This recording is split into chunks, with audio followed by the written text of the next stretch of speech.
High viewers, ఈరోజు ఆంధ్రప్రదేశ్లో super 6 పథకాలు ఏమయ్యాయి అంటూ నా దగ్గర కామెంట్ పెట్టేది కుప్పలు. వాళ్ళు ఎవరంటే వైసీపీ పేటీఎం బ్యాచ్ కల్లా ఇంకా దారుగుంటే కామెంట్ నేను బ్లాక్ చేస్తా. ఈ మధ్య బయట ఒక అతను పాడ్కాస్ట్ అంటూ ఒకటి తగిలాడు. ఎలా నా మొన్న ఏదో ఎట్టా వీడియోలు పెడుతూ చూస్తుంటే చాలా ఫ్రూషన్గా కొన్నాడు. ఏంట్రా బాబు అనుకుంటా ఉంటే అబ్బా బాబోయ్, అసలు ఏపీ జరుగుతుంది మొత్తం విధ్వంసం వినాశనం అంటూ, ఆ ఈవీఎంలతో గెలిచి వీళ్ళు అంత దారుణం అంటూ రకరకాల హడావుడి చేస్తాడు అతన్ని ఈ టీడీపీ అభిమానులు గట్టిగా వేసుకుంటూనే ఉన్నారు. అలా ఏపీలో సూపర్ 6 అదనిదని అంటూ ఉన్నారు కదా మీలో చాలామంది. అతను కూడా అలాగే అంటూ ఉంటే ఇక అప్పుడు వేసుకున్నారు. తల్లికి వందనం రేపు మేలో ఇవ్వబోతున్నారు. ఆల్రెడీ సూపర్ 6 పథకాలకు సంబంధించి పెన్షన్ పెంచారు. అండ్ కరెంట్ ఛార్జీలు పెంచలేదు. ఇళ్ళకి సంబంధించేసి ఆల్రెడీ పట్టాలు అందిస్తున్నారు. అండ్ ఉన్న వాళ్ళకి డబ్బులన్నీ కూడా ఇస్తున్నారు.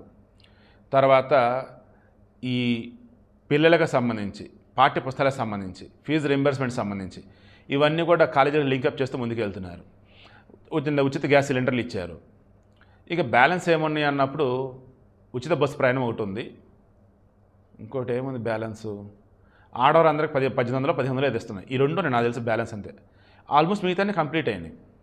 డిఎస్సి ఇస్తున్నారా, అండ్ పెన్షన్ ఆల్రెడీ ఇచ్చారా, అండ్ వాలంటీర్ని తీసి పక్కన పెట్టారా, అండ్ డిఎస్సి ఇచ్చేస్తున్నారు, ఎస్సీ వర్గీకరణ చేసేసారు, అండ్ జాబ్ క్యాలెండర్ సంబంధించి ఈరోజు మార్నింగ్ న్యూస్లో మనం చెప్పున్నాం.